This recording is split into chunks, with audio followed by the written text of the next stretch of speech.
Well, thank you very much to our audience today. Today, I'm joined by Mike Maynard, who's joining me from Chichester in England. And he is the founder and owner of a B2B PR firm called the Napier Partnership. Mike, welcome to the studio. Thanks very much for having me on the podcast, Jim. Yeah, you're more than welcome. So Mike, you help big companies get noticed, technical companies. Tell us, what can you share with an entrepreneur who has got their own business and who can't afford an agency like Napier, but would love to know how to get noticed? That's a great question, Jim. And I think one of the things I'd say to entrepreneurs or people, who are running growing businesses is actually you have a fantastic opportunity. Once you get to the situation where you're in this large, big global enterprise, it becomes very difficult to actually do things that get noticed. People become very conservative. You want to do things that basically you've done before because they've worked. It's easy to actually start producing campaigns and content that can actually be a little bit boring as you get bigger. And it's one of the challenges that a lot of our clients come to us is they want to do something new. They want to do something different. They want to do something creative. But because they're in such a large, and every larger organizations tend to be a little bit more risk averse, they actually tend to find that quite hard. And I think, entrepreneurs who frankly own the business, run the business, they have a lot more freedom. And so to me, I would say it's almost not necessary that you've got to look up a big enterprise and say, wow, they're amazing, I've got to be as good as them. I think you can actually do things that are better and more attention grabbing. Mike, that's actually a really positive. What a wonderful way to start, really, to not be afraid of being a big company, but enjoy the flexibility and the freedom you've got of being an entrepreneur. So where does an entrepreneur start, Mike? If you have a new client come to you saying, help, Mike, where do you start? Again, this depends a little bit on where the entrepreneur is. But typically, I think one of the things you need to do is sit down and have a bit of a thought about what you're trying to achieve and how you're going to achieve it. So at Napier, in our agency, we actually have this process, a 4-step process, which is designed to develop really good campaigns. And actually, the secret of it is it makes people think before they do anything. And that's really why it's so effective. And I think with entrepreneurs, because you're, typically I'm so time pressed, you've got so many different demands, it's very easy to go rushing into a campaign and start on that doing stage. One of the things that I think enterprises do have a real advantage is they have large teams and they can sit and think about what they're doing and really plan it well. So to me, I think that the one risk entrepreneurs have got is just running like crazy into doing rather than actually thinking and planning. And so to me, the first step is to take a breath and actually think what you want to try and achieve. Okay, that's wonderful. So, and great. So taking a pause. So someone's decided that they want to help, build their business to grow 4 or 5 times, cross the chasm, as it were, in the Moore's terms. Where do you go next? Do you start with the message? Do you start with the audience? Do you start with the content? Start, Mike. That's a great question. Some people can start at different stages, but we tend to start just trying to understand the environment. So situation analysis. So you try and see, where you are as a company, what your strengths are and what the competition are doing. So you try and understand how you position yourself in the market. And then the next place we go to is the audience. So once you understand what you're trying to achieve, and most entrepreneurs actually have a really clear vision of what they're trying to achieve. So normally this situation analysis is pretty quick, because they're building a company because they believe in a particular thing. They want to achieve something. And they also have an idea that is different. So they have a huge advantage over the competition and they know what that is. So we can skip pretty quickly with the more entrepreneurial companies into looking at the messaging and the audience. And as I say, the first step is really to understand your audience. A friend of mine, somebody actually I employed ages ago, posted on LinkedIn about audience. And she was saying, it's not about creating target audiences and doing analysis. It's about understanding who you want to talk to and working out how you can help them. And that very simply is what you've got to try and do. You need to understand who matters in terms of who's going to decide to buy your service or product, and then how you can help them, which as marketing professionals, we'll say, well, that's messaging, isn't it? And we'll have some complex, discussions around positioning and messaging, but fundamentally it's give them a clear reason why working with you is going to make their life better. And that is your message. That's what you want to say. Now, Mike, what you and I both know in B2B is that there's more than one customer, isn't there? And so different people on the buy side will have different roles and different requirements, really. So take us through, how do you help an entrepreneur who probably is either an R&D person or a sales focused person? how do you help them think about the different kinds of people on the other side of the buy cycle? Yeah, that's a great question, Jim. And it gets to the heart of why I love B2B. So when you're selling to another business, very rarely you're selling to a person. If you're selling to consumers, you're almost certainly selling to a single person. You're almost certainly selling to women. They make most of the purchasing decisions in the consumer world. And it's a pretty direct, you've got to try to commit to one person who's got particular goals. If you look at B2B, there are a lot of people involved. And very simply, if you're asking someone to make a major investment, for example, in some IT infrastructure or other technology, you've obviously got a technical specialist you're selling to. And we do a lot of this work in terms of selling to technical people. But you've also got other people involved. That technical person's got to go and get a budget. They might have to go to the CFO and get the money. The CEO might want to know if it's a lot of money being spent. They might want to be involved. And also, you've got users who are going to use the system. And so even the technical person needs to think about, what could be relatively non-technical users. So, very quickly, immediately, a simple technical sale, we've got 4 different groups of people, and they've got 4 very different requirements. The technical person probably cares a lot about the product, its functionality, its features, but probably the other 3 audiences don't care. They just want to know, what's the benefit? How's it going to help us? The CFO very crudely is looking at, how much money am I going to spend? What's the speed of return? How long's the lifetime of the asset? And that will give me an ROI. And they're looking at the purchase from different perspectives. And I think one of the things entrepreneurs make the mistake of doing is they think that the person they talk to in a sales conversation is their only audience. And typically that's the technical person. And one of the things entrepreneurs could do much better is thinking about this decision-making unit, as it's called, and trying to understand, how you not only talk to those people, so the messaging, the words you use, but also how you reach them as well, because they may be reading, for example, different publications or different websites to the technical person. So there's a lot in there, Mike. How do you help that entrepreneur then to, if you like, sort of take different elements of their proposition and package them as being relevant to the different stakeholders in the buying team? I mean, that's a really good question. So the simple answer, and this is going to be a little bit of jargon that I'll explain, is that we create personas and we create buying journeys. And what a persona is, it's sometimes called an ideal customer profile.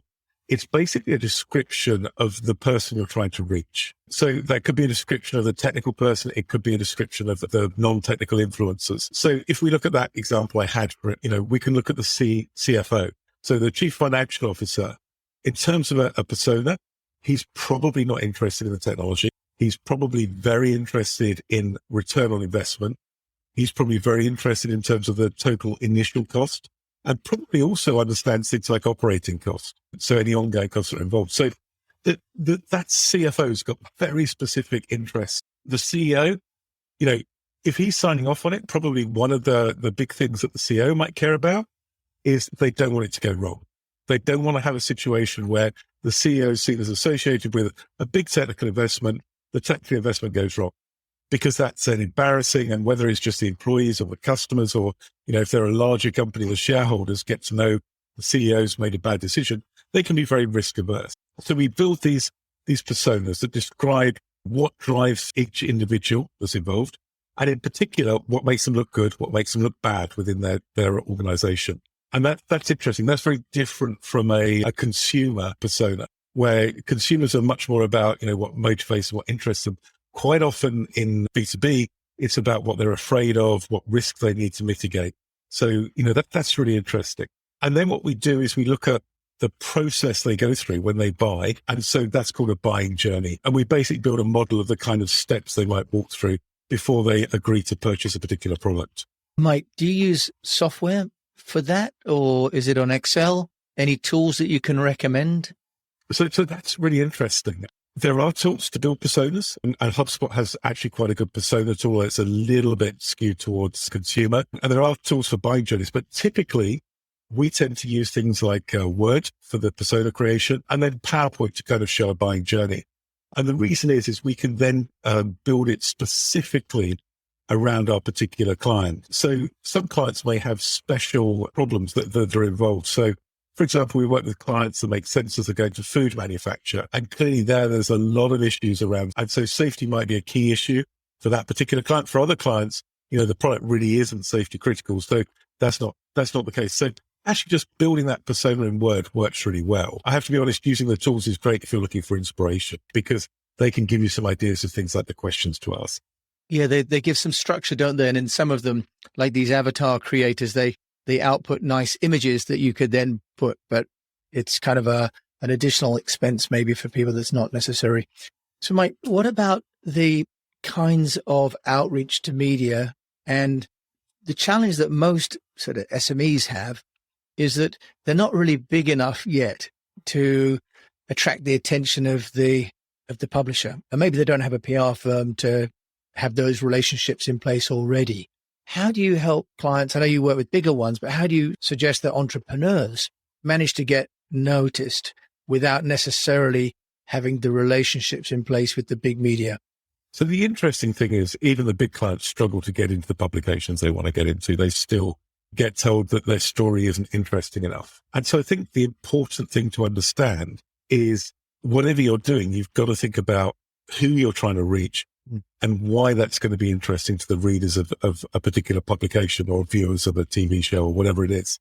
And so what you need to try and avoid doing is thinking about the people you talk to day to day. Because when you're an entrepreneur, you're typically talking to people that are about to buy, and you're trying to close that deal and make them buy. Now, they've been through this, and I mentioned it before, this buying journey, where they've never heard of you. They may not even have known they need a product like the product you bought. They may not have even known they had a problem. And they move through its buying journey.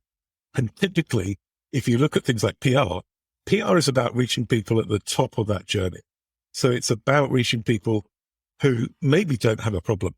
And so generally, I would say the secret is to build stories that are interesting to people at the start of that journey. So it's explaining, where there are problems that perhaps people don't realize. You could almost say, I guess, the unnoticed problem. It's about, talking about how people have used a product to actually become more successful. So that would be a case study. Those sort of stories work really well. The stories around, I've got a product, it's amazing, it's 25% faster than anything else in the world. That's typically fairly boring when you read that in a publication or see it on a news broadcast. So what you want to do is really think about the type of content you create and understand that you're not talking to your potential customers who are ready to buy. You're talking to the potential customers who haven't heard of you. That's really key. Very, very interesting and also, frankly, reassuring for the entrepreneur to know. And I completely concur that we've had as much trouble getting big companies in to the media. It's really about the quality of the story, isn't it? But coming to the concept of stories, Mike, in America now, there's a lot of emphasis on story and storytelling for business. Can you give any examples of how you're building stories for clients and any tips on how to do that for the entrepreneur? Well, I think, again, the entrepreneur has a major advantage over large enterprises here, because the entrepreneur typically has a story. They started that business for a reason.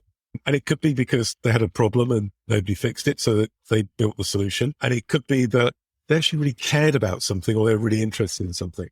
And I think the entrepreneur has that advantage to have a story. It's much harder to build a story if you're a large company. And some of our companies have they've been running for 100 years.